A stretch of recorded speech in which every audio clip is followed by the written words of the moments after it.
Bueno, muchas gracias a todos por venir. Quiero agradecer la presencia de Carolina Ferrer en la universidad. Ella nos va a dar una conferencia titulada La era hipercanónica, utopía o realidad, los estudios literarios, las humanidades digitales y la ley de los grandes números. Bueno, la presencia aquí de Carolina es muy importante para nosotros y para la investigación que estamos realizando. Algunos de ustedes saben que yo trabajo acá en la Universidad Diego Portales en el Departamento de Literatura en temas de cultura digital. Por lo tanto, lo que nos va a hablar hoy día Carolina está muy relacionado con los temas de investigación que nos interesa tanto a mí, a los investigadores con los que estoy trabajando, y también yo sé que algunos alumnos están muy interesados en este tema. Además, también para pensar las metodologías de investigación y de trabajo con información en las humanidades, es decir, nuevas aproximaciones metodológicas a los estudios literarios. Entonces quiero hablar un poco de Carolina y su trabajo. Carolina Ferrer es profesora del Departamento de Estudios Literarios de la Universidad de Quebec en Montreal. Actualmente es la directora del doctorado en semiología. Sus trabajos en la misma universidad, sus trabajos de investigación se refieren a los nuevos observables de la era digital, las dinámicas culturales, las relaciones entre literatura y ciencias. Asimismo, ha trabajado sobre el canon y los premios, la evolución de movimientos y estilos literarios contemporáneos y la constitución de las literaturas nacionales, especialmente en Hispanoamérica. Desde una perspectiva metacrítica, Carolina Ferrer desarrolla modelos con el propósito de estudiar las dinámicas culturales y cartografiar la literatura mundial. Entre sus publicaciones, bueno, tiene varios artículos publicados en relación con los temas de investigación que ella trabaja. También ha participado en libros. Dentro de estas publicaciones cabe mencionar el volumen coeditado con Lucille Baudry y Jean-Christian Pleu. No sé, mi francés, no sé hablar francés, así que voy a pronunciar dentro de lo que puedo, ahí tú me corriges. Y el libro se llama Art et Politique, la representación en jeu, algo así, ¿cierto? Que no sé en qué sería, no sé la traducción en español, ahí después tú me ayudas.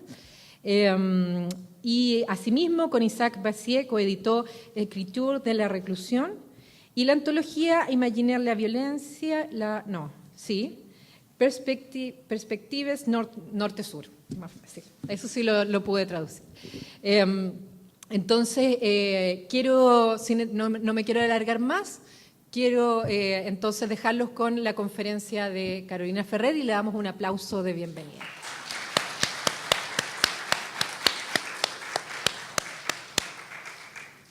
Muchísimas gracias. En primer lugar, quiero agradecer a la Universidad Diego Portales por acordarme la posibilidad de presentar esta conferencia.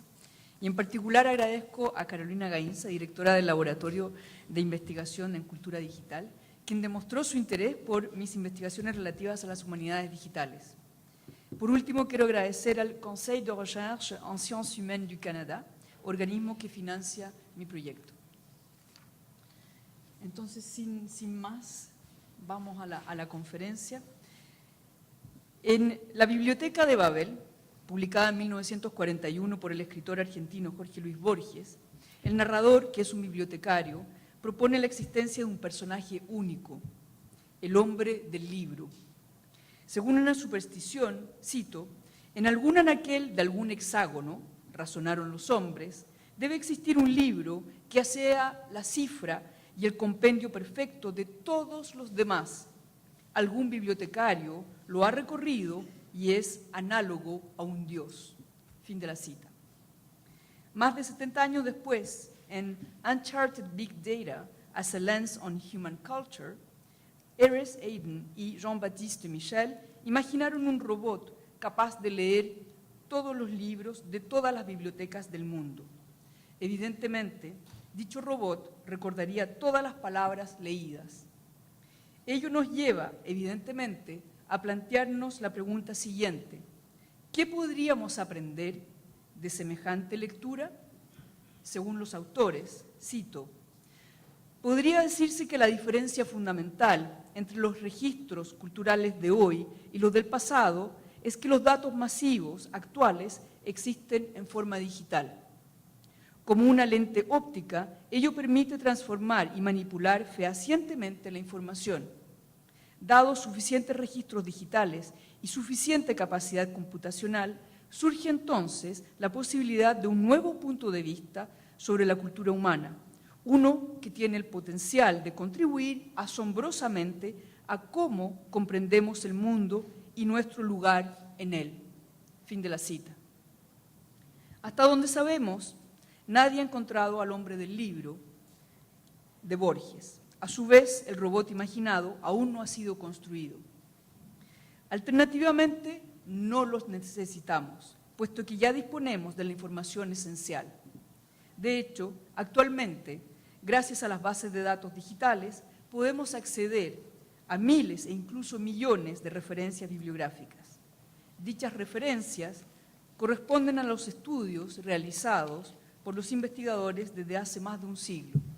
Se trata de los nuevos observables de la era digital y espero mostrarles la riqueza que representan para los estudios literarios. En este sentido, en el año 2008, inauguré el proyecto Babel Borges, cuyo propósito era comprender cómo y por qué la obra de Borges es citada no solo en literatura, sino en todas las disciplinas, de la física a la sociología, de la filosofía al cine. Ello significó la extracción, la compilación y el análisis de más de 6.700 referencias bibliográficas relativas a la obra del escritor argentino. Luego, el año 2011, propuse un nuevo programa de investigación, el Proyecto Magallanes, cuyo objetivo era cartografiar la literatura hispanoamericana. Ello conllevó el tratamiento de más de 70.000 registros bibliográficos que cubren las 19 literaturas nacionales de nuestra América. En el 2018 di inicio al proyecto Eratóstenes, inspirándome del matemático, geógrafo y bibliotecario, quien fuera el primero en medir la circunferencia de la Tierra. El propósito de este proyecto es de cartografiar la literatura mundial. Por ahora nos hemos concentrado en la principal base de datos literaria, la Modern Language International Bibliography. En pocos meses hemos compilado más de 1.600.000 referencias críticas que abarcan 212 literaturas nacionales. Estos tres proyectos han significado la introducción y el desarrollo de un método innovador, la criticometría. En esta conferencia expondré cómo este enfoque nos permite estudiar la literatura de manera empírica y metacrítica. En particular, presentaré un método alternativo al consabido concepto del canon con el propósito de identificar a escritores y obras no como algo impuesto, sino en cuanto a un conocimiento que surge de una práctica acumulada durante varias décadas. Es decir, este método no es de carácter normativo, sino que se apoya en la ley de los grandes números. El concepto de canon. El concepto de canon es difícil de definir. Según algunos textos de referencia, etimológicamente la palabra proviene del griego canon, con K desde luego, que significa regla o vara para medir. Inicialmente, el término es empleado para identificar aquellos libros del Antiguo y del Nuevo Testamento que cuentan con la aprobación de las autoridades eclesiásticas en cuanto corresponden a la palabra divina, es decir, aquellos textos que constituyen las Sagradas Escrituras.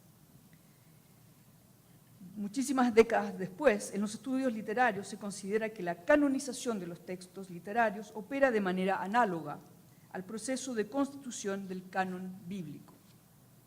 En 1995, al comienzo de su libro, El canon occidental, los libros y la escuela de los años, el crítico estadounidense Harold Bloom determina que, cito, originalmente el canon significaba la selección de libros en nuestras instituciones de enseñanza y, a pesar de las recientes políticas de multiculturalismo, la verdadera pregunta del canon sigue siendo ¿qué debería tratar de leer un individuo que desea leer a estas alturas de la historia?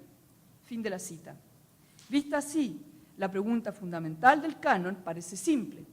Sin embargo, se trata de una noción significativamente compleja que ha suscitado polémicas considerables.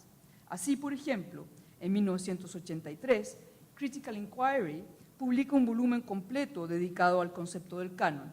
En su introducción, Robert von Halberg establece que, cito, el interés en los cánones forma sin duda parte de una investigación más amplia dentro de las instituciones de estudio literario y de producción artística. Política, economía, social, autoridad, poder. Estos son algunos de los términos recurrentes a través de estos ensayos. Nos mostramos muy curiosos ahora sobre aquellos puntos donde el arte parece ser menos privado que social. Fin de la cita. En 1999, Nel van Dijk analiza la formación del canon desde perspectivas distintas: el nacionalismo, la literatura y el punto de vista institucional. Para él, cito, la lista de obras que constituye la herencia literaria de la sociedad occidental ya no es prescrita por la Iglesia o el Estado, sino que por instituciones autorizadas, tales como la crítica y la educación literarias. Asimismo, el desarrollo científico en las últimas décadas se ha traducido en una convicción generalizada de que el valor literario no es un valor intrínseco, sino que una cualidad atribuida. Esta cualidad resulta del consenso que existe entre los miembros de una institución literaria en un determinado momento. Fin de la cita. Según Van Dijk, los investigadores que trabajan sobre este tema se dividen en dos grupos: aquellos que lo abordan desde un punto de vista ideológico hermenéutico y aquellos que optan por un enfoque sociológico. Un año más tarde, Anderson y Zanetti determinan que el debate en torno al problema del canon se ha efectuado según dos polos opuestos. Por un lado, aquellos situados a la derecha del espectro político defienden un canon tradicional. Por otro lado, aquellos que poseen ideas de izquierda declaran que el canon es un artefacto obsoleto. Entre ambos se sitúan una serie de posturas que abren la noción de canon con el propósito de incluir a las minorías o que promueven la existencia de múltiples cánones. En el año 2003, Jeffrey Insko retoma el debate sobre este concepto, haciendo resurgir la tensión entre un canon imaginario y un canon pedagógico. Al año siguiente, Frank Kermode, en su libro Placer y Cambio, la estética del canon, deja de lado los aspectos ideológicos de la constitución del canon para introducir tres nuevas propiedades en dicho proceso: placer, cambio y azar. Aproximadamente en esa misma época, David Damrosch declara que, cito, el espectro de la literatura mundial ha explosionado durante la última década. Fin de la cita. Ello lo lleva a establecer que, cito nuevamente, hemos pasado a un modelo compuesto de tres niveles: un hipercanon, un contracanon y un canon de la sombra. El hipercanon está constituido por las antiguas figuras mayores. El contracanon corresponde a las voces de escritores subalternos y contestatarios. A su vez, los antiguos escritores menores empiezan a fundirse en el fondo, transformándose en una especie de canon de la sombra. Fin de la cita.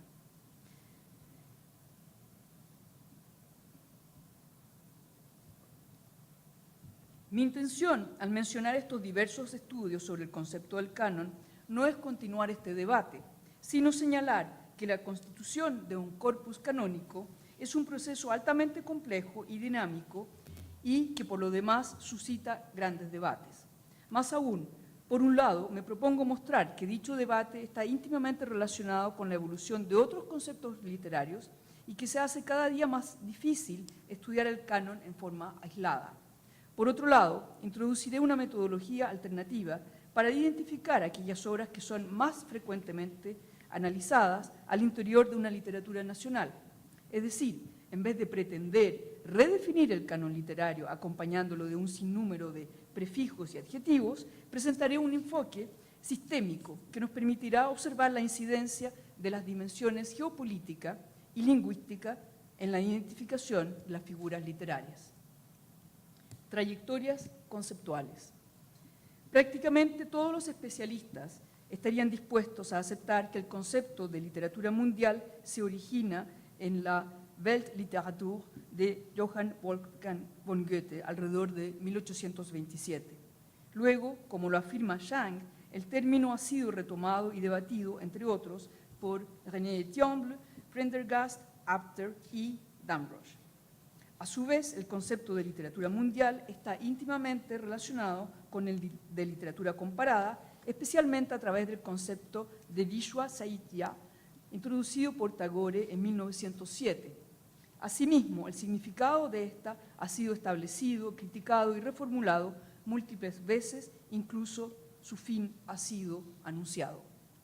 En particular, encontramos varios libros que últimamente han redefinido la literatura mundial en el marco de la mundialización y que indican la importancia de tomar en cuenta las literaturas emergentes y las literaturas de las minorías culturales con el propósito de terminar con el eurocentrismo y, de esta forma, considerar verdaderamente la literatura de una manera global. Al mismo tiempo, observamos una preocupación creciente por las relaciones entre la literatura mundial y la traducción.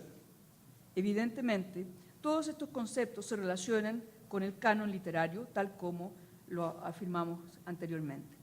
Al efectuar un análisis cronológico de las publicaciones sobre estos tópicos, gráfico número 1, observamos que estos diversos conceptos empiezan a interesar a los investigadores después de la Segunda Guerra Mundial.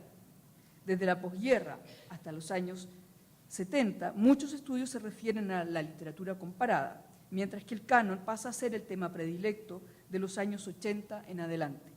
A su vez, las publicaciones sobre el concepto de literatura mundial aumentan significativamente desde el comienzo del siglo XXI. Constatamos también una presencia importante de documentos que se refieren a la traducción de los años 80 en adelante. Con el propósito de ir más allá de las discusiones sobre estos conceptos, optamos por la sugerencia de Franco Moretti, quien propone seguir un enfoque sistémico y así, cito, aprender a estudiar el pasado como pasado, con la ayuda de la teoría de la evolución, y el presente como presente, con la ayuda del análisis de sistema mundo. Este es un posible programa de investigación de la Weltliteratur en el siglo XXI. Fin de la cita. El enfoque sistémico. En forma general, nuestro programa de investigación se basa en el análisis sistémico introducido en las ciencias sociales por Luhmann y Wallerstein, y más específicamente en el concepto de campo literario desarrollado por Pierre Bourdieu, así como en la teoría de polisistemas elaborada por Itamar Eben-Zohar. Según Bourdieu, cito, el mundo social moderno se descompone en una multitud de microcosmos, los campos, cada uno de los cuales posee sus propios desafíos, objetos e intereses específicos. Fin de la cita. Más aún, cabe recordar que el sociólogo francés insiste en la existencia de relaciones que incluyen no solo a los escritores, sino también a los agentes y a las instituciones que constituyen el campo. En este sentido, la configuración de los campos se caracteriza por relaciones complejas entre sus diversos componentes. Asimismo, las interacciones entre las literaturas nacionales también constituyen fenómenos complejos. Con el propósito de comprenderlas de manera cabal, utilizamos los estudios polisistémicos desarrollados por Itamar Eben-Zohar. Cabe destacar que el semiólogo israelí emplea el término sistema para referirse a las relaciones funcionales con el propósito de elaborar hipótesis sobre el comportamiento de los fenómenos estudiados. Con ello, define el sistema literario como, cito, una red de relaciones que han sido transformadas en hipótesis con el propósito de obtener un determinado número de actividades llamadas literarias que, consecuentemente, son a su vez observadas a través de la red. Fin de la cita.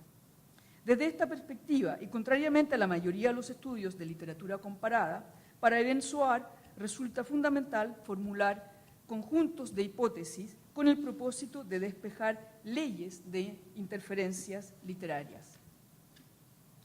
En nuestro análisis, comparamos algunas de dichas hipótesis. Para ello utilizamos la criticometría que hemos elaborado inspirándonos de la cienciometría.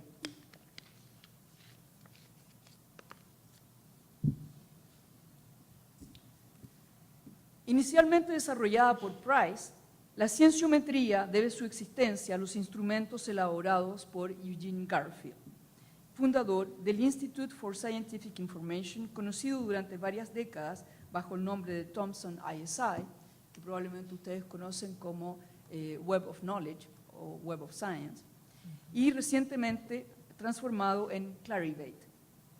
A grandes rasgos, el propósito de la cienciometría es la medición y el análisis de la actividad en las ciencias y la tecnología. Por analogía, hemos llamado a nuestro enfoque criticometría, puesto que su propósito es la medición y el análisis de la actividad de la crítica en las artes y, más específicamente, en la literatura. La metodología aquí propuesta corresponde a una adecuación de los indicadores cientométricos a la realidad de las bases de datos disponibles para las humanidades y las artes.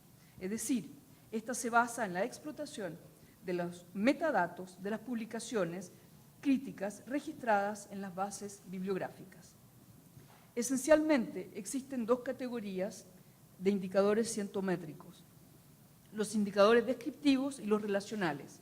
Según Calon, cito, los primeros generan datos sobre el volumen y el impacto de las actividades de investigación, mientras que los segundos buscan los lazos y las interacciones entre investigadores y dominios, con el propósito de describir los contenidos de las actividades y su evolución.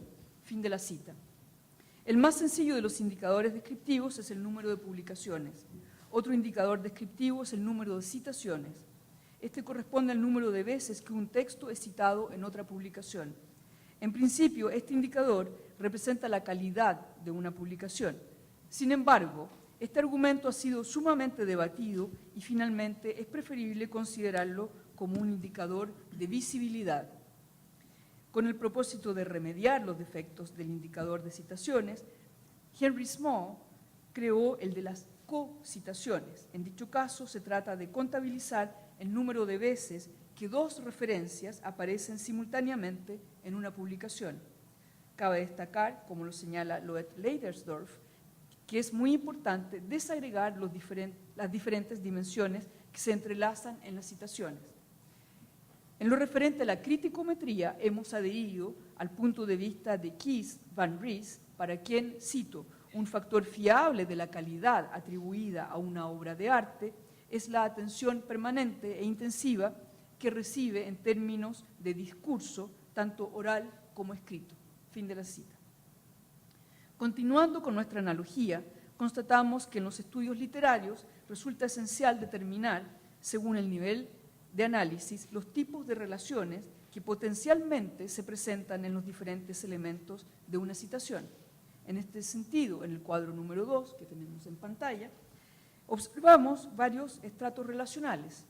Dentro del marco de una publicación crítica, el escritor y la obra literaria analizados son el objeto de estudio para el autor de dicho documento.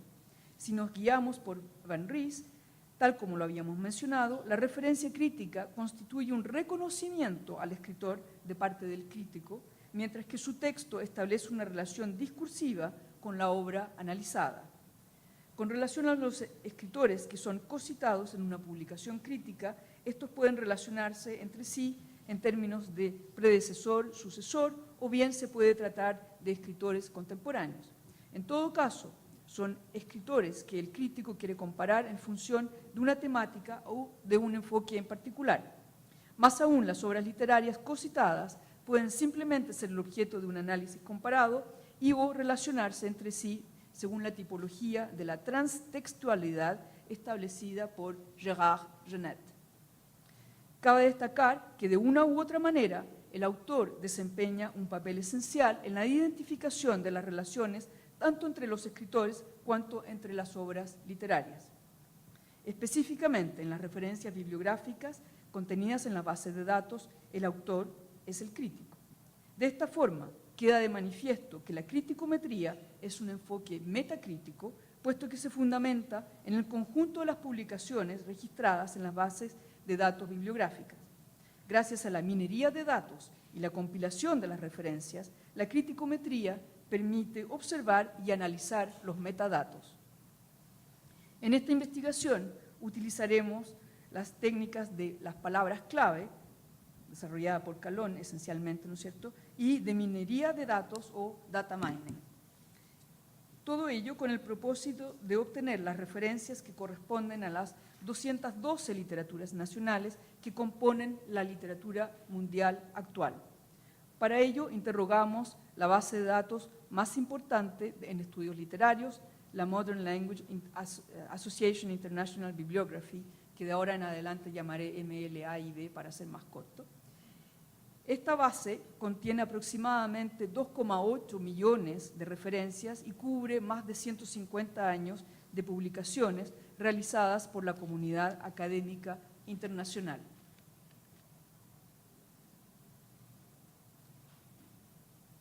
La literatura mundial. En primer lugar, compilamos las referencias críticas por literatura nacional empleando los términos literatura francesa, literatura portuguesa, literatura chilena, etc., en el campo específicamente diseñado para dicho efecto en la base MLAIB. La muestra obtenida asciende a 1.612.048 referencias para el mundo entero. El periodo de cobertura se extiende de 1844 a 2016. Con relación al tipo de documentos, los artículos corresponden al 68% de las publicaciones, los capítulos de libro a 22%, los libros al 8% y los volúmenes y ediciones al 1% cada uno. El mapa número 1 representa la muestra obtenida para las 212 literaturas nacionales. Como podemos observar, un alto porcentaje de las publicaciones se refiere a las literaturas nacionales de determinados países europeos y de los Estados Unidos. De hecho, si observamos el gráfico número 2, constatamos que las bibliografías críticas sobre 12 literaturas nacionales acumulan más del 80% del total. Gran Bretaña, Estados Unidos, Francia, Alemania, España, Italia, Rusia, Irlanda, China, Canadá, Ucrania y Holanda. El resto de las literaturas nacionales concentra individualmente menos del 1% de los documentos. A nivel continental, gráfico número 3, la literatura europea representa 70% de la muestra y la de las Américas el 23%. Luego se sitúan Asia, 4%, África, 2% y Oceanía, 1%. En el gráfico número 4 podemos observar la evolución cronológica de las publicaciones de 1844 a 2016, tanto para el mundo como para los 5 continentes. A nivel planetario, aunque hay algunas publicaciones de fines del siglo XIX, hay que esperar hasta los años 30 para que las publicaciones superen los 1000 documentos anuales. Voy a hacer un paréntesis. Esto se refiere a las publicaciones críticas, no a los objetos de estudio. Desde luego los objetos de estudio pueden ser aquellos incluso de la literatura oral antes de que estuviéramos imprimiendo o incluso ideando maneras de transcribir esta literatura oral en pergaminos, en papiros, etc., ¿no? Así que una cosa son los objetos de estudio a los cuales envían estos textos críticos y otra cosa, lo que tenemos en el gráfico, son los textos críticos en sí, ¿no? Hay que diferenciar, son dos cronologías absolutamente distintas, ¿no? Entonces, en el gráfico número 4 estaba ahí, podemos observar la evolución cronológica de las publicaciones de 1844 a 2016, tanto para el mundo como para los 5 continentes. A nivel planetario, aunque hay algunas publicaciones de fines del siglo XIX, hay que esperar hasta los años 30 para que las publicaciones superen los 1000 documentos anuales. De hecho, no es sino hasta después de la Segunda Guerra Mundial que la serie temporal empieza a aumentar de manera sostenida. El máximo corresponde al año 2007 con 40.000 documentos publicados. Las cifras más bajas de los últimos años son posiblemente provisorias y se deben a la brecha entre la publicación de un texto y su incorporación a la base bibliográfica. Cabe destacar que los ciclos económicos afectan claramente a la evolución de las publicaciones. Uno siempre querría que fuera simplemente un evento estético, ¿no es cierto? Bueno, y aquí tenemos desgraciadamente una evidencia de que la literatura y la crítica siguen estos ciclos económicos, ¿no?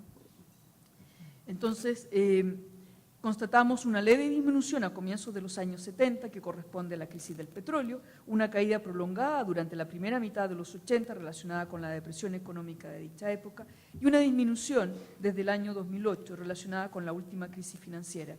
A pesar de estas bajas puntuales, la tendencia cronológica del número de publicaciones anuales es claramente positiva. Con relación a las series temporales continentales, observamos que las primeras publicaciones se refieren al Asia.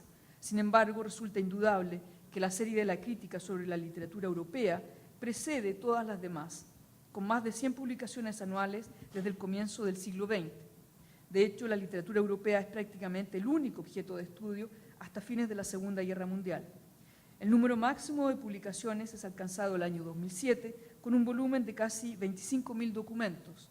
La serie longitudinal sobre las Américas empieza a crecer a fines de los años 20. Sin embargo, su verdadero aumento comienza a mediados de los años 50. El máximo también se sitúa en 2007, con más de 11.200 publicaciones. Hay que esperar hasta mediados de los años 50 para observar el crecimiento de las publicaciones sobre las literaturas asiáticas, constatándose un aumento importante durante la década del 70. El máximo es alcanzado en 2010, con 2.900 publicaciones para dicho año. En el caso de las literaturas africanas, la serie temporal empieza a mediados de los años 60, es decir, después de la independencia de los estados africanos de la colonización europea. El máximo corresponde al año 2006, con más de 1.200 publicaciones. Finalmente, a mediados de los 70, la serie de publicaciones relativas a las literaturas de Oceanía empieza a crecer. En 2007, esta serie llega a su máximo con 491 publicaciones. Cabe destacar que, como veremos más adelante, cada continente está dominado por un número restringido de literaturas nacionales. Con el propósito de evaluar el grado de diversificación continental de las publicaciones por literatura nacional, hemos elaborado un índice cuya formulación presentamos en el cuadro número 3. Este se inspira, por un lado, del índice de Gelfindal-Hirschman, utilizado en ciencias económicas para medir el grado de concentración de los mercados, y, por otro lado, del índice desarrollado en ciencias políticas por Douglas Rye, cuyo propósito es medir el grado de fraccionalización de los sistemas de partidos políticos. Uno de los aspectos interesantes de este último indicador es que permite comparar sistemas con distintos números de componentes. El índice de diversificación de las literaturas nacionales, DLN, que proponemos aquí es análogo al de Rye, pero en este caso se trata de una característica deseable para la estabilidad del campo analizado. Ahí tienen la fórmula, donde LN sub I es la participación de la literatura nacional I con relación al total de las publicaciones. Cuando un componente acapara una proporción significativa del campo en cuestión, el indicador tiende a 0. Al contrario, cuando un gran número de participantes de importancia relativamente equivalente lo constituyen, el indicador es cercano a 1. En el gráfico número 5 hemos representado el DLN a nivel mundial y continental. Para el mundo, su valor es de 0,90. Europa y África presentan valores similares, 0,86 y 0,87 respectivamente. Luego se sitúan Asia 0,77, las Américas 0,5 y Australia 0,3. En estos últimos dos casos, una proporción muy grande de las publicaciones se refiere a un número reducido de literaturas nacionales. Escritores y obras. Este análisis, basado en la criticometría, nos permite obtener el número de citaciones tanto de escritores como de obras. Cabe destacar que esta información no depende de un criterio impuesto para constituir un canon, sino que proviene de la práctica académica acumulada durante más de un siglo. En esta sección mostraremos los escritores y las obras más estudiados a distintos niveles. En primer lugar, el polisistema mundial, luego el caso particular de la literatura chilena y por último los subsistemas continentales. En el cuadro número 4 encontramos la lista de los 20 escritores más estudiados del polisistema mundial según MLAIB. Salvo 4 escritores estadounidenses, todos son europeos. 8 británicos, 2 irlandeses, 2 alemanes, un italiano, un español, un checo y un ruso. El más antiguo de los escritores es Dante, nacido en el siglo XIII. Luego vienen un escritor del siglo XIV, 2 del siglo XVI, 1 del siglo XVII, 2 del siglo XVIII, 12 del siglo XIX y solamente 1 nacido en el siglo XX. Observamos la presencia de solo una mujer, Virginia Woolf. Cabe destacar el altísimo porcentaje de publicaciones que se refieren a Shakespeare, quien acumula 1,3 veces el número de referencias del conjunto de las literaturas africanas, o 3,6 veces el número de referencias de las literaturas de Oceanía. Ahora, aquí me voy a detener un poquito para contarles que la buena noticia es que, para hacerles un cuadro les presento los 20 primeros, pero la verdad es que poseemos la lista completa. Si hay una referencia para ese escritor, nosotros lo tenemos en nuestra base de datos y podemos eventualmente acceder a esa publicación también, ¿ya? Sin embargo, quería hacer hincapié en la gran concentración que hay. Ahora, esa gran concentración, desde luego, tiene una serie de razones. La primera es la ventana temporal. Si tenemos un escritor del siglo XVI, desde luego, aunque la base de datos empieza en 1850 aproximadamente, han tenido mucho más tiempo para escribir sobre ese escritor, ¿no? Para hacer publicaciones críticas, versus un escritor, vamos a tomar Roberto Bolaño, por ejemplo, ¿no? Que es mucho más reciente, que puede haber provocado también un gran interés de parte de la crítica, pero por ser más reciente, las publicaciones son necesariamente más recientes y en ese sentido corre esta diferencia de las ventanas temporales, ¿no? Ahora, el cuadro número 5 corresponde a las 20 obras literarias que acumulan el mayor número de referencias. Desde el punto de vista de la literatura nacional, 12 son británicas, 2 irlandesas, 2 francesas y con solo una obra cada una encontramos las literaturas italiana, española, alemana y estadounidense. Nuevamente constatamos la importancia de Shakespeare, autor de 6 obras de la lista. No hay ninguna obra escrita por una mujer. Estos resultados nos permiten establecer que, a nivel global, los objetos de estudio son claramente eurocéntricos y están sesgados hacia las publicaciones en inglés escritas por hombres. Desde luego, no hay que perder de vista que el polisistema mundial es el resultado de la suma de los subsistemas literarios nacionales. A modo de ejemplo, el cuadro número 6 corresponde a los 20 escritores chilenos más estudiados. Desde luego, los 2 escritores galardonados con el Premio Nobel de Literatura encabezan la lista.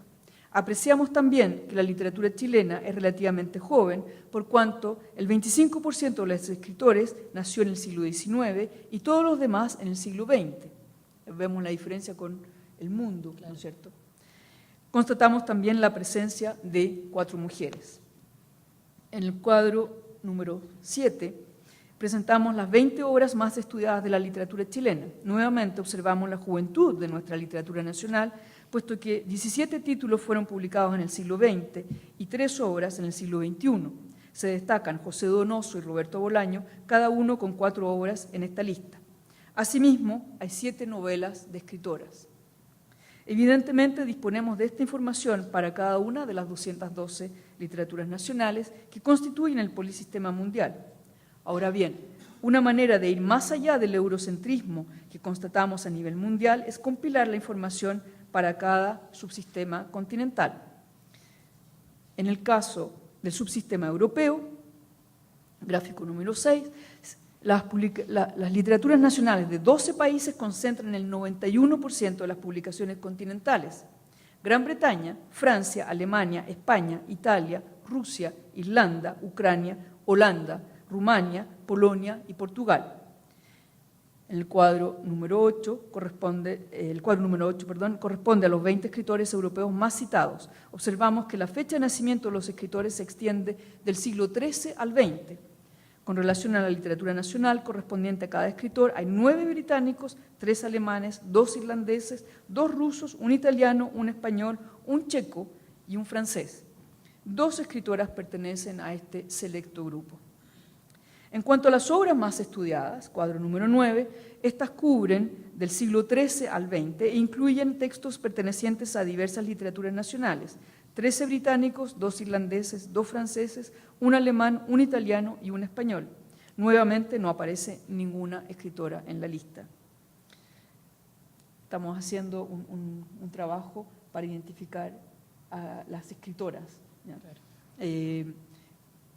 Por los datos que tenemos, esto no va a superar el 20% de aquellas que al menos alcancen el 1% de las referencias críticas en su literatura nacional. ¿No? Es un sesgo inmenso, ¿no? Ok. En cuanto a las obras más estudiadas, eso ya lo dije, la bibliografía sobre las Américas, ahora nos vamos a nuestro continente, ¿no? El gráfico número 7, ¿no?, está concentrada en las literaturas de 9 países: Estados Unidos, Canadá, Argentina, México, Brasil, Cuba, Chile, Perú y Colombia, que conjuntamente superan al 95% de los documentos. Sin embargo, el desequilibrio en este caso es sumamente evidente por cuanto la literatura sobre los Estados Unidos aglutina 70% de las publicaciones del continente. Bueno, la base de datos también, aunque sea de tipo internacional, es de una institución estadounidense, ¿no? Ahora, el cuadro número 10 corresponde a los 20 escritores de las Américas más citados en MLAIB, con la excepción de Borges y de Cortázar. Los 18 escritores restantes son estadounidenses. La mayoría de los autores son nacidos en el siglo XIX, salvo 2 escritores del siglo XX. Se observa la presencia de 2 mujeres. Al analizar las obras más citadas, cuadro número 11, constatamos que solo 100 años de soledad no es estadounidense. Las obras más estudiadas de este subsistema contienen 4 títulos de autoría femenina. El continente asiático, gráfico número 8, está concentrado en torno a las literaturas nacionales de 9 países: China, India, Japón, Israel, Irán, Filipinas, Corea del Sur, Palestina y Pakistán, que representan 92% de las publicaciones. La mitad de los 20 escritores más estudiados es de origen chino. 4 autores son de la India, 3 japoneses, 2 de Israel y 1 de Palestina. Cronológicamente, estos escritores se inscriben en un periodo muchísimo más extenso, por cuanto hay 4 escritores nacidos antes de Cristo, 6 nacidos entre los siglos X y XVIII, 5 en el siglo XIX y 5 en el siglo XX. Dentro de la lista hay una escritora japonesa y una de la India. En el cuadro número 13 observamos las 20 obras más estudiadas del continente asiático. Con 14 obras de la literatura china, este subsistema está claramente dominado por la literatura de dicho país. Luego se sitúan la India con 3 obras y Japón, Irán y Palestina, cada uno respectivamente con una obra. 2 obras de la lista fueron escritas por mujeres. Las literaturas africanas, gráfico número 9, constituyen un subsistema donde las literaturas nacionales de 16 países acumulan 87% de las publicaciones. Sudáfrica, Nigeria, Egipto, Argelia, Senegal, Kenia, Camerún, Marruecos, Ghana, Zimbabue, República del Congo, Tunisia, Costa de Marfil, Angola, Mozambique y Tanzania. El cuadro número 14 corresponde a los 20 escritores más estudiados a nivel continental. Excepto por un escritor nacido en el siglo XVIII, todos los autores son nacidos en el siglo XX, develando así la juventud del subsistema africano. Sudáfrica acumula 5 escritores, Nigeria 4, Senegal 2 y Ghana 2. Luego se sitúan Kenia, Argelia, Egipto, Costa de Marfil, Marruecos, Camerún y Somalia, con un escritor cada uno. Dentro de este grupo encontramos 6 escritoras. En el cuadro número 15 observamos las 20 obras africanas más estudiadas. Entre ellas, 7 son de escritores sudafricanos, 6 de nigerianos y 2 de senegaleses. Con un solo título por literatura nacional se sitúan Argelia, Zimbabue, Costa de Marfil, Kenia y Camerún. Una obra data del siglo XVIII, una del siglo XIX, 17 del siglo XX y una del siglo XXI. 5 de estas obras fueron escritas por mujeres. Finalmente, el gráfico número 10 representa el subsistema literario de Oceanía, donde las literaturas nacionales de Australia y Nueva Zelanda son el objeto de estudio de más del 97% de los documentos. En el cuadro número 16 aparecen los 20 escritores más estudiados, de los cuales 16 son australianos y 4 neozelandeses. Tan solo 5 escritores son nacidos en el siglo XIX y los demás en el siglo XX. Dentro de esta lista hay 9 escritoras. En cuanto a las obras más estudiadas, cuadro número 17, 3 son de escritores neozelandeses y las demás de autores australianos. Cabe destacar la presencia de 8 obras escritas por mujeres. Asimismo, observamos que 2 títulos son del siglo XXI y las demás del siglo XX. Los resultados obtenidos nos permiten afirmar que, a nivel planetario, y a pesar de la mundialización observada estos últimos años, el polisistema literario mundial muestra un alto grado de eurocentrismo. Sin embargo, el análisis de las referencias por continente nos da acceso tanto a escritores como a obras mucho más diversificados. Asia y Europa reúnen el mayor número de escritores y obras anteriores al siglo XX, con una presencia muy reducida de mujeres. Al contrario, en África y Oceanía observamos referencias a textos y autores más recientes, así como a un mayor número de escritoras. En la sección siguiente mostraremos cómo la distribución lingüística también afecta nuestra búsqueda de escritores y obras.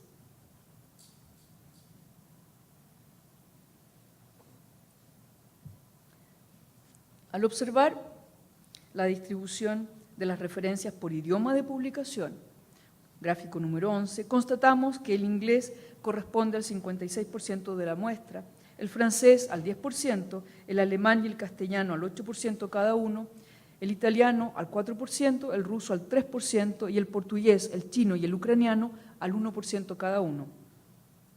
Por si acaso tenemos más de 50 lenguas identificadas relacionadas con las publicaciones de esta base de datos, ¿no? El alto porcentaje que representan globalmente las publicaciones en inglés puede deberse al sesgo de la base MLAID hacia dicho idioma, puesto que a pesar de su vocación internacional, como decía hace un rato, esta pertenece a una institución estadounidense. Más aún, si miramos la situación lingüística por continente, constatamos que el inglés es mayoritario en todos los casos, lo que vemos, ¿cierto?, en rojo, si se ve bien el rojo, porque aquí se ve un poco rosado en la pantalla, es en rojo, ¿no? Sin embargo, en Europa, otros idiomas también tienen un lugar significativo, especialmente el francés y el alemán, seguidos por el castellano, el italiano y el ruso. En las Américas, el español, el francés y el portugués también ocupan una posición importante. En el caso del Asia, observamos publicaciones en chino, japonés y hebreo. En África también encontramos otros idiomas, además del inglés, en particular el francés, así como el afrikaans y el árabe. Con el propósito de medir la diversificación lingüística de las publicaciones, hemos elaborado el indicador DL, análogo al indicador precedente, tal como observamos en el cuadro número 18, donde LI es la participación del idioma I con relación al total de las publicaciones. En el gráfico número 12 representamos el indicador DL a niveles planetario y continental. El valor mundial es de 0,65. Europa, muy diversificada, encabeza la lista con un indicador de 0,71.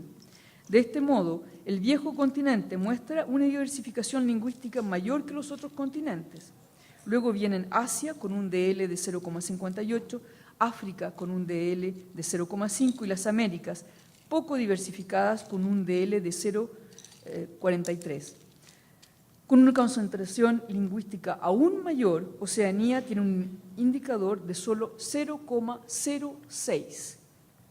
Con el propósito de visualizar la dimensión lingüística en la distribución de la bibliografía crítica, hemos cartografiado la literatura mundial por idioma. No tomé los 50, tomé algunos que son muy ilustrativos, ¿no?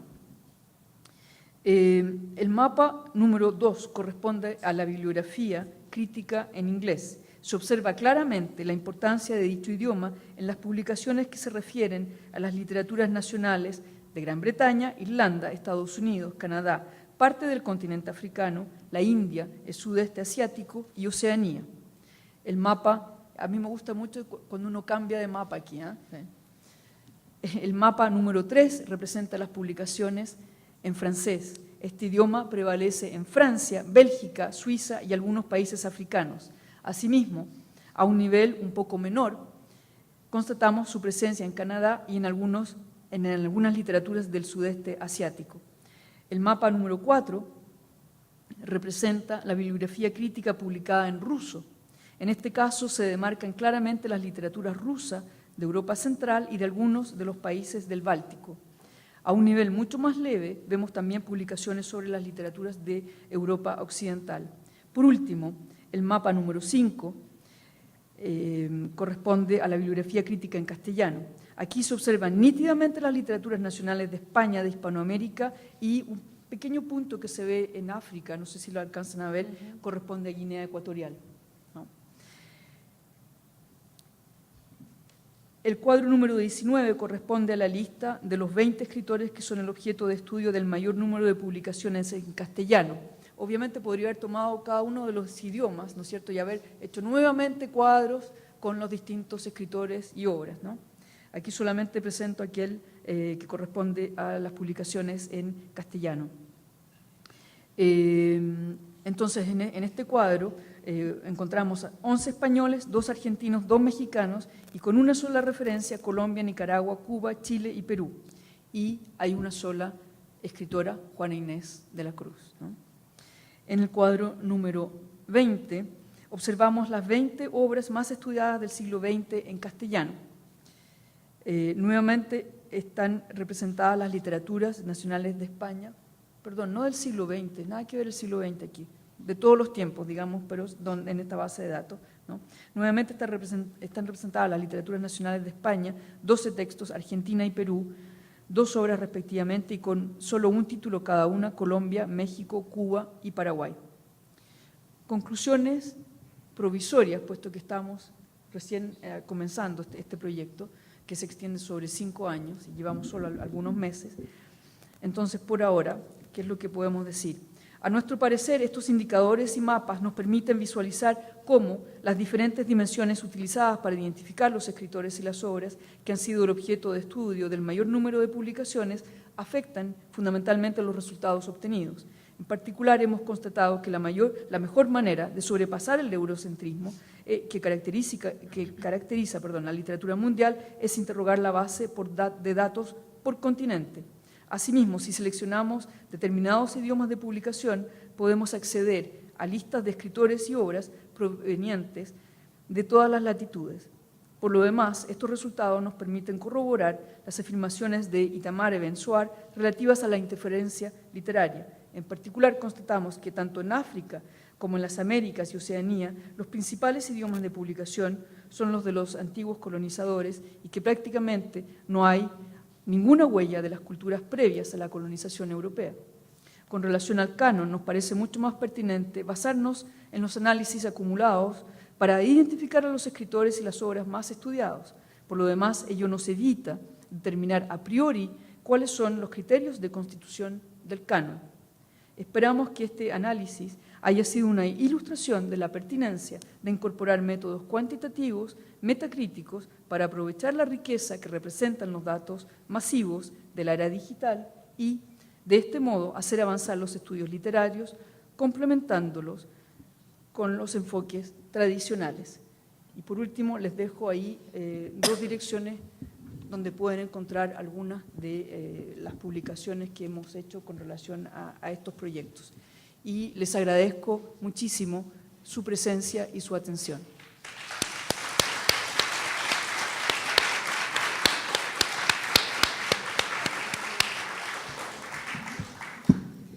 Bueno, muchas gracias, Carolina, de verdad, súper iluminador. Desde mi punto de vista, las cosas que han encontrado ahí, que de alguna manera viene a constatar empíricamente, algo que efectivamente ha dado vuelta en los análisis teóricos y críticos de la cultura latinoamericana y mundial, ¿cierto?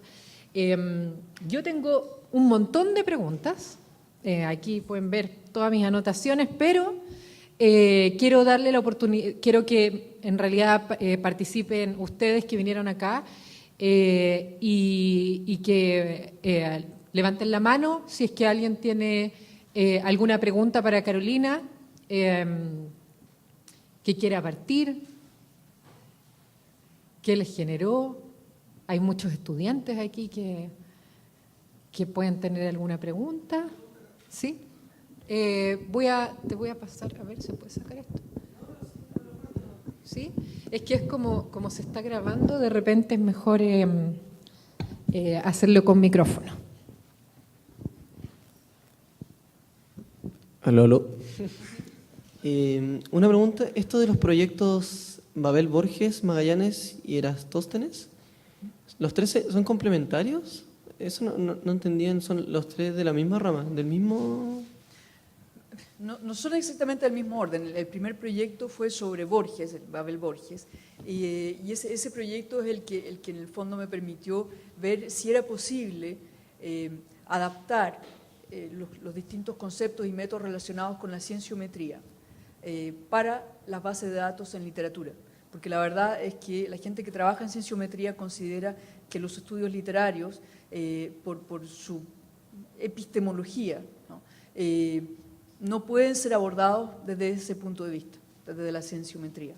Y por otro lado, desgraciadamente, para la mayoría de los investigadores en literatura, esto de la cienciometría y de utilizar las bases de datos para tomar una cierta perspectiva más global es algo absolutamente desconocido. Entonces, lo primero que tuve que hacer fue investigar se puede o no adaptar estos indicadores desarrollados en cienciometría para los estudios literarios. Y por eso necesitaba a un autor que fuera citado, desde luego en literatura, pero también en ciencias. Entonces, ahí descubrimos muchas cosas sobre Borges. Por ejemplo, Borges es citado en las ciencias, y no como una manera que tienen los científicos de demostrar yo no soy tan cuadrado, disculpen la expresión, yo también leo a Borges, sino que, y esta fue una gran sorpresa, descubrimos que algunos cuentos de Borges son citados como modelos de funcionamiento de distintos conceptos esenciales. Ejemplo, la memoria, el funcionamiento de la memoria, la clasificación de los genes. Hay ciertas características genéticas que es imposible clasificar. Y esto un grupo de investigadores en genética lo llamaron el factor Borges directamente. He citado en matemáticas, en derecho, etc. Y no solamente para ilustrar una cierta apertura hacia la literatura, lo que nos pareció sumamente interesante, ¿no? Gracias. ¿Alguien más? Bueno, muy interesante toda la investigación. Y siempre cuando se habla de canon, uno también se pregunta por algo que es casi imposible desde el canon obviamente investigar, que es como lo invisibilizado también por el canon. Lo que no se puede ver, lo que está censurado, todas esas cosas. No sé si, ya que el proyecto está empezando, no sé si a futuro tienen planeado estas bases de datos que ustedes tienen, compararlas con otros tipos de bases de datos para sacar cierto tipo de conclusiones. O sea, estaba pensando alguna que se podría hacer, sería muy interesante de repente, ya que siempre se critica lo que es la literatura comercial, hacer una comparación entre las bases de datos de literatura crítica y las bases de datos de literatura comercial, o con otras bases de datos también para sacar ciertas conclusiones, y también para ver, como dije al principio, las cosas invisibilizadas de repente, o sea, que es como lo que de repente más cuesta estudiar. Absolutamente, sí. Como les dije, estamos recién comenzando. En nuestro proyecto consideramos, desde luego, la base MLAIB, pero también tenemos una serie de otras bases de datos. Desde luego vamos a tomar también Web of Knowledge, que incluye cada vez más publicaciones sobre la literatura, ¿no? Y también bases de datos más locales. Tenemos una lista de aproximadamente 50 bases de datos. Vamos a explorar algunas absolutamente regionales. Te paso porque creo que ese no está sonando. Este sí, ok. Algunas bases de datos del África, del Asia, ¿no? Latinoamericanas también. Y relacionando un poco las dos preguntas, ¿no? Por ejemplo, cuando hicimos el proyecto Magallanes, desde luego hay muchas bases de datos como Latindex, ¿no? Cielo, desde luego, ¿no? La base de datos a la cual está asociada a Chile, ¿no? Está asociado a Chile. Pero está la parte de la cobertura, pero está también la parte de la transferencia de datos. Cuando estamos hablando de 1.600.000 referencias, si tuviéramos que hacer eso a mano, es prácticamente imposible, ¿no? Ya mis ayudantes de investigación tienen la impresión de ser unos monjes, ¿no? Que están compilando y descifrando todos estos datos, los metadatos, ¿no? Pero cuando uno se encuentra con Latindex, que es genial como base de datos, de hecho son 3 bases de datos, y descubre que es imposible hacer transferencias masivas, hasta ahí llegamos, hay un tope, ¿no? Entonces, bueno, partimos con esta base de datos que sabemos que descubrimos y hemos ido aprendiendo, ¿no?, a hacer las transferencias masivas, y después vamos a ir incorporando otras bases de datos más locales. Un problema enorme que vamos a tener, sin duda, es que cuando uno abre una base de datos en Asia, a no ser que uno sepa mandarín, va a ser sumamente difícil poder analizar el contenido, ¿no? Exacto. ¿Alguna otra pregunta? ¿No? Yo quería, quizás como para finalizar, hay muchas cosas interesantes y que también aquí preguntaron ellos, que me parecen importantes. Entonces, yo quería preguntar, porque como tú decías al principio, en general el estudio como empírico, estudios empíricos de bases de datos en humanidades es algo que a veces como que saca un poco de ronchas, ¿no?, en nuestras áreas. Y yo quería saber si es que tú habías pensado cómo dialoga este trabajo que tú haces como de un hipercanon, una metacrítica, ¿cierto?, donde donde se pueden visualizar ciertas problemáticas del canon también, pero también visualizar cuáles son los autores que están siendo más trabajados en las distintas regiones que tú mostrabas ahí. ¿Cómo dialoga eso con el canon tradicional, de cómo se ha establecido tradicionalmente desde la crítica literaria? Eso era como mi pregunta. Okay. Desde luego, lo que pasa cuando uno presenta estos cuadros, ¿no es cierto? Muchas veces la reacción del público es: Carolina está repitiendo el canon, ¿no? La verdad es que no, yo no estoy repitiendo el canon. Lo que yo estoy haciendo es tomar los escritores más estudiados según están referenciados en esta base de datos. Si tomo otra base de datos, obviamente eso va a cambiar, pero el proceso es el mismo, ¿no? La diferencia es que desde el punto de vista sociológico, estos datos emanan de una práctica que, por lo menos en esta base de datos, nos refiere a más de 100 años de publicaciones. Ahora bien, desde luego, sociológicamente, no lo invento yo, hay una relación entre aquellos autores que atraen a determinados académicos y el canon. Porque no hay que olvidar que si, por ejemplo, alguien hace su carrera académica pasando a ser un especialista en Borges, por citar a alguien, ¿no? Bueno, es seguro que es muy reconocido, no hay que representar a Borges, ¿ya? Mientras que si uno trabaja sobre un escritor desconocido, cada vez hay que hacer todo el esfuerzo de presentar y decir, bueno, resulta que estoy trabajando sobre tal escritor. ¿Y quién es? Entonces hay que desarrollar todo un esfuerzo, ¿no?, por introducir ese tipo de referencias. Y en ese sentido sí hay una relación, ¿ya?, pero una relación que viene dada por la sociología de cómo se hacen las publicaciones académicas, ¿ya?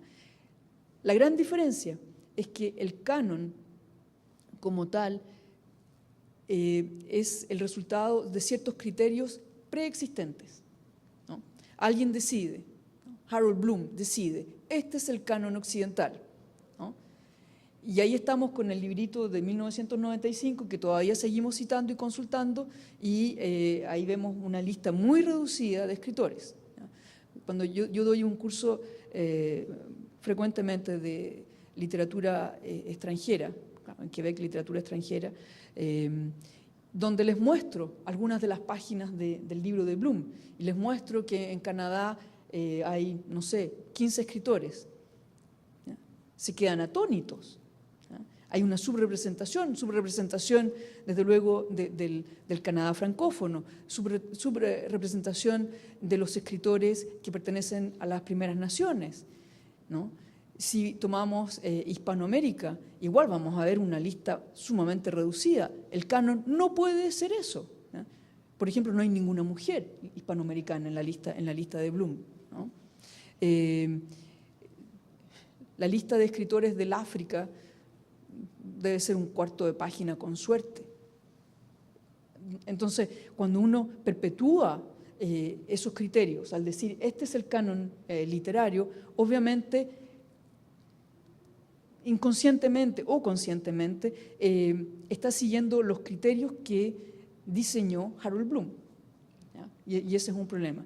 La diferencia aquí es que, bueno, puedo ir y preguntarle a la base de datos según distintos criterios. Y eso es lo que he querido mostrar un poco hoy día. Ok, si voy con el mundo entero, seguro, Shakespeare está ahí arriba, son más de 43.000 referencias él solo. ¿Ya? Si voy por continente, puedo abrirlo un poco más. Si voy por idioma, puedo abrirlo un poco más. E insisto, no se olviden, en la lista les presento los 20 primeros, pero tenemos cientos y en algunos casos miles de escritores. Uno de los trabajos que estamos haciendo hoy en día es identificar todos los escritores que tienen al menos 10 referencias en la base de datos, y esto para cada una de las literaturas nacionales. ¿Ya? Otra cosa que es muy importante es que detrás de todas estas publicaciones hay instituciones. ¿Ya? Y entonces esas instituciones están relacionadas con el estado sociopolítico y económico de los países. Cuando vemos, por ejemplo, la literatura sudafricana, ¿ya? Encontramos que en Sudáfrica hay una serie de revistas académicas que permiten que circulen estos artículos sobre determinados escritores, ¿no? Y hay cosas sumamente interesantes, por ejemplo, cuando uno analiza determinadas literaturas nacionales, por ejemplo, literaturas africanas. Encontramos que hay revistas, journals, ¿ya? Dedicadas, por ejemplo, a la literatura del Magreb. Y uno diría, son publicadas en Francia. No, son publicadas en Estados Unidos. ¿Ya? Cosas así que son sumamente sorprendentes. En el proyecto Magallanes, donde analizamos las literaturas hispanoamericanas, una de las cosas positivas que descubrimos, 67% de las publicaciones sobre las literaturas americanas es publicado en castellano. ¿Ah? Nuestros colegas no dejan de decir no estamos invadidos por publicaciones en inglés. No, al menos eso lo salvamos, 67% es en castellano. Pequeño problema, cuando vamos a ver los artículos, o sea, aquellos que son publicados en journals, 47% es publicado en Estados Unidos. Buena noticia, cuando uno va a ver quiénes son los autores, en su mayoría es la diáspora, es decir, hispanoamericanos que están instalados o que publican en revistas, una revista iberoamericana es la principal, sí, ¿no? Claro. Que está en Pittsburgh. Claro. Entonces, una publicación en Estados Unidos, mayoritariamente en castellano, pero los autores son mexicanos, chilenos, argentinos, etcétera, ¿no? Entonces, hay que ir mucho más en detalle para ver de qué se trata. Y de ahí es que uno puede corroborar estas leyes de interferencia que ha identificado Itamar Ebensoar. Y eso, en ese sentido me parece que es interesante porque uno puede articular esta parte teórica con esta metodología y los datos empíricos. No sé si contestó algo a tu pregunta. Sí, totalmente. Bueno, veo que yo creo que vamos a dar por finalizado la conferencia, porque además sé que algunos de los estudiantes tienen clases ahora en un rato más. Así que, bueno, quiero agradecerles su presencia acá y también a ti, Carolina, de nuevo agradecerte por esta conferencia tan iluminadora que yo creo que a muchos de nosotros acá nos va a servir para pensar el canon. ¿Ya? Muchas gracias y un aplauso. Muchas gracias a ustedes.